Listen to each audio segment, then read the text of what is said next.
Hello everyone, I am Ifra, hope you are doing well. तो start करते हैं। आज का टॉपिक हम पढ़ रहे थे कि इनकम टैक्स जो होता है पेरोल में किस ऑप्शन में क्या फिल करना होता है और क्या चीज ऑटो फिल आती है। ठीक है, तो सबसे पहले आपको गेटवे ऑफ टैली पर आना है। गेटवे ऑफ टैली पे आने के बाद आपको ऑल्टर में जाना है।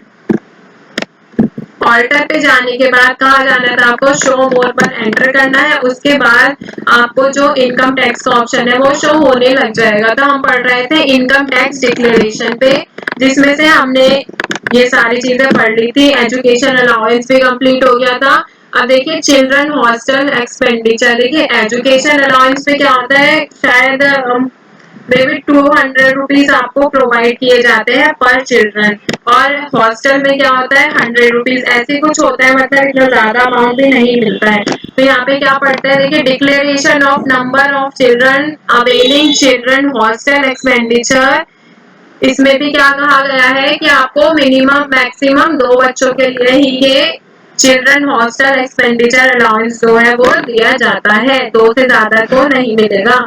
तो इसमें एंटर करेंगे। इसमें क्या करेंगे, अगर आपको ऑल डिटेल्स करनी है तो आप ऑल डिटेल्स कर सकते हैं, नहीं तो आप यहाँ से डिपार्टमेंट वाइज भी सिलेक्ट कर सकते हैं, या फिर आप सिंगल करके एक एक एम्प्लॉय का भी यहाँ पे डाल सकते हैं। तो यहाँ से मैं क्या करती हूँ, बैक करके ऑल आइटम्स पर ही एंटर करूंगी ताकि सब एक साथ आ जाए, टाइम वेस्ट ना हो। ठीक है,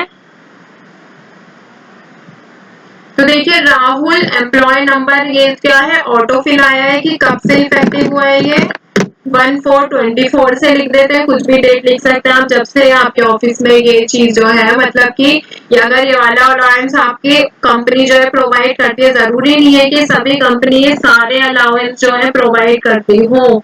ये कंपनी के रूल्स के अकॉर्डिंग होता है कि कौन सी कंपनी कौन सा अलाउंस जो है एम्प्लॉयज को देना चाहती है। ठीक है, तो यहाँ पे क्या है, नंबर ऑफ चिल्ड्रन, इसमें भी हम 2 लिख देते हैं क्योंकि 2 के लिए एप्लीकेबल है। फिर यहाँ पे इनका एम्प्लॉय नंबर है, ये भी कब से 24/2। कंट्रोल ए से इसको कर देंगे सेव। ठीक है, ये हो गया। फिर नीचे आते हैं इनकम डिक्लेयर्ड बाय एम्प्लॉय की इनकम जो है वो एम्प्लॉय ने डिक्लेयर कितनी की है। तो देखिए यहाँ पे 2 ऑप्शन है, single employee, multiple components, multiple employee, single component. Define employees declaration and proof eligible amount for the other income including loss from house property, interest on housing loan other than income under the head salaries. मतलब कि अगर कहीं और से income, मतलब employ की income जो है वो सैलरी से अलग जो होती है उसके बारे में इसमें शायद बताया गया है। एंटर करके देखते हैं। ठीक है, तो यहाँ पे क्या है, एक एक करके आ रही है एम्प्लॉय के अकॉर्डिंग, इसमें ग्रुप वाइज नहीं आएंगे। तो हम पहले राहुल का देख लेते हैं। देखिए राहुल में यहाँ पे क्या लिखा हुआ है, name, employee number, PAN number, date of joining. ठीक है, फिर यहाँ पे क्या है, particulars of income other than salary, कि इनकी यहाँ पर क्या है, सैलरी से अलग जो है वो यहाँ पर मैंने आपको फिल कर रखी थी, ये फिल हुई भी दिख रही है। ठीक है, तो यहाँ पे मान लीजिए डिक्लेयर कितनी कर रखी है इन्होंने। ठीक है, कि यहाँ पे रेंट जो रिसीव हो रहा है, मतलब कि यहाँ से एक बार मैं बता देती हूँ।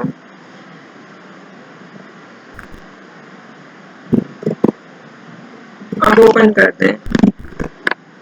जैसे हम पहले रिया की देख लेते हैं। देखिए रिया में क्या है, यहाँ पे particulars of income other than salary की, मतलब जो रिया की जो इनकम हो रही है सैलरी से अलग, वो कहाँ से हो रही है। 3 ऑप्शन है यहाँ पे, इनकम फ्रॉम हाउस प्रॉपर्टी की, हाउस प्रॉपर्टी से मतलब जैसे रेंट पे दे रखी है वहां से इनकम आ रही है, या फिर इनकम फ्रॉम अदर सोर्सेज, वो कोई और बात भी करती है तो वहां से इनकम हो रही है, या फिर interest on housing loan self occupied, मतलब कि लोन पे उसको इंटरेस्ट मिल रहा है। तो मान लीजिए हम हाउस प्रॉपर्टी कर लेते हैं। फिर ये क्या है कि कब से आ रही है, तो यहाँ पे 1/4/24 मतलब कि 1 अप्रैल लिख देते हैं। फिर यहाँ पे क्या है, details of income from house property, कि हाउस प्रॉपर्टी की यहाँ पे डिटेल्स लिखनी है कि कितना बताया है उन्होंने, कितना डिक्लेयर किया है और कितना उन्होंने प्रूफ दिखाया है कंपनी में। ठीक है, फिर यहाँ पे क्या है, रेंट रिसीव्ड और रिसीवेबल मान लेते हैं हम यहाँ पे 20,000 लिख लेते हैं, ज्यादा नहीं लिख रहे। ठीक है, फिर देखिए उसी के अकॉर्डिंग क्या है, यहाँ पे ऑटोमेटिक लिखा आ गया है डिडक्शन कितना हुआ है तो यहाँ पे इनकम फ्रॉम हाउस प्रॉपर्टी मतलब कि टोटल इनकम कितनी आई। अब देखिए प्रूफ कितना दिखा है, यहाँ पे लिख देते हैं हम 20,000। तो उन्होंने जो क्वालिफाइंग अमाउंट है हमारा टोटल अमाउंट रिया का वो कितना है 14,000 है। ठीक है, ऐसे ही इसको आप अगर कहीं और से भी इनकम हो रही है जैसे मान लीजिए अदर सोर्सेज से, तो आप यहाँ पे भी लिख सकते हैं। मैं यहाँ पे फिल करके भी दिखा देती हूँ। तो यहाँ से क्या है कि 5,000 जो है वो पार्ट टाइम जॉब से अर्न करती है, वो भी यहाँ पर आ गया। तो कंट्रोल ए से हो गया सेव। अब बात करते हैं राहुल की। तो राहुल की क्या है, सिर्फ इंटरेस्ट से ही जो है इनकम हो रही है। तो हम यहाँ पे लिख सकते हैं और इसको सेव कर देंगे। तो यहाँ पे राहुल और रिया दोनों की यहाँ पे एक एक करके कर लिया। अब यहाँ पे देखिए मल्टीपल है, तो मल्टीपल में क्या होगा कि यहाँ पे regular tax regime all items की आपको किसके बारे में देखना है। तो यहाँ पे आप लिख लेते हैं इनकम फ्रॉम हाउस प्रॉपर्टी। यहाँ पे क्या है राहुल तो नहीं है, सिर्फ रिया की बात हो रही थी, तो रिया की हमने फिल की थी वो ऑटोमेटिकली यहाँ पर लिखी आ गई है। ठीक है, तो जिस जिसकी फिल हो रखी होगी वो आपको शो हो जाएगी। अब देखिए डिडक्शन की बात आती है, तो डिडक्शन पे क्या है investment under section 80C 80CCF 80CCG single employee multiple components या फिर मल्टीपल एम्प्लॉय सिंगल कंपोनेंट्स। फिर ये क्या है एम्प्लॉय का नेम ऑल आइटम्स रेगुलर। फिर यहाँ पे हमें सिलेक्ट करना होगा कि हम किसके बारे में देखना चाहते हैं। तो मैं एक एक करके आपको दिखा देती हूँ। जैसे सिंगल वाले पे जाते हैं, राहुल पे जाएंगे। तो यहाँ पे क्या है कि एम्प्लॉय प्रोविडेंट फंड है। फिर यहाँ पे एम्प्लॉय कॉन्ट्रीब्यूशन है, जैसे मान लीजिए इंश्योरेंस प्रीमियम की बात करते हैं। तो इंश्योरेंस प्रीमियम क्या है 24 से ही अप्लाई हुआ है, कितना 5,000 का। तो यहाँ पे प्रूफ भी कितना दिखाया इन्होंने हमें इंश्योरेंस का 5,000 का ही दिखाया है। तो देखिए यहाँ पे क्या है ये इसको टोटल होके यहाँ पर आ गया। ईपीएफ तो हमने पहले ही लिख रखा था और यहाँ से इसको सेव कर लेंगे। ऐसे ही रिया का करेंगे। रिया में हम कुछ और भी ले सकते हैं, यहाँ पे म्यूचुअल फंड ले सकते हैं, ट्यूशन फीस ले सकते हैं कि रिया ट्यूशन पढ़ाती है तो ट्यूशन फी लेके वो कितने कमा लेती है 3,000। यहाँ से 3,000 पर भी एक्सेप्ट देख सकते हैं, यहाँ पे डेट लगेगी 3,000 लिखेंगे और यहाँ पर भी उन्होंने प्रूफ कितने का लिखा है 3,000 का। कंट्रोल ए से हो जाएगा सेव। ठीक है, अब देखिए यहाँ पे क्या है other single employee multiple components. इसमें देखते हैं कि किसकी बात की गई है। तो यहाँ पे क्या है पर्टिकुलर्स ऑफ डिडक्शन की डिडक्शन क्या है किसके मतलब कि कैसे हम जो है अदर पेमेंट करते हैं। तो यहाँ पे क्या है डोनेशन करते हैं, इनकम आ रही है कहीं और से, इंटरेस्ट हो रहा है, तो आप इनमें से अपने अकॉर्डिंग जो है वो चूज करके यहाँ पे लिख सकते हैं। ठीक है, और यहाँ से क्या कर सकते हैं क्यू पर करते ही है क्विट हो जाएगा। अब यहाँ पे हमने सारे जो ऑप्शन थे किसके इनकम टैक्स पे है डिटेल्स और इनकम टैक्स डिक्लेरेशन ये तो कंप्लीट कर लिया है कि किसमें क्या होता है। अब देखिए जितने भी हमने डिटेल्स फिल की थी वो यहाँ पे ऑटोमेटिकली फिल हुई आपको दिखेगी। यहाँ पे मैं ऑल आइटम्स करती हूँ तो यहाँ पर सारी डिटेल्स में अगर आपको हाउस रेंट अलाउंस का देखना है ऑल आइटम्स पे करेंगे तो यहाँ पर भी वो डिटेल जो है शो हो रही है। तो अगर इसमें भी आपको चेंजेस करने होंगे तो आप यहाँ से इसमें चेंजेस कर सकते हैं। कैसे करेंगे, सबसे पहले गेटवे ऑफ टैली पर आना है।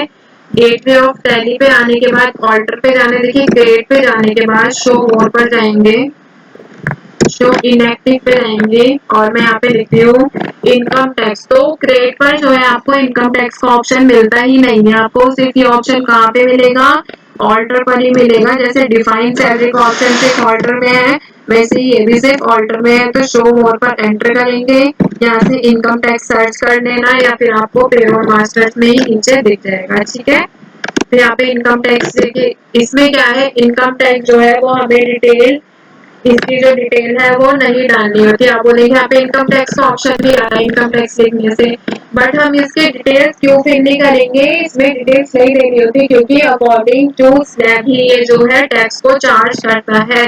इसमें हम यहाँ पे ओपन करके देखें तो यहाँ पे क्या है कि ये डिडक्शन है, ठीक है ये सब तो बात ठीक है, बट अगर हम इसको सेव करेंगे ना तो हमें इसमें कोई भी डिटेल्स फिल नहीं करनी क्योंकि इसमें क्या होता है कि टैक्स रेट के अकॉर्डिंग ही इनकम टैक्स जो है वो कट होता है इनकम के अकॉर्डिंग कि कितनी इनकम पर कितना टैक्स कितनी एज के अकॉर्डिंग कट होना है। ठीक है, तो आई होप आपको सारी चीजें समझ आई होंगी आज की। फिर अभी नेक्स्ट सेशन में क्या करेंगे, यहाँ पे शो मोर पर आते हैं।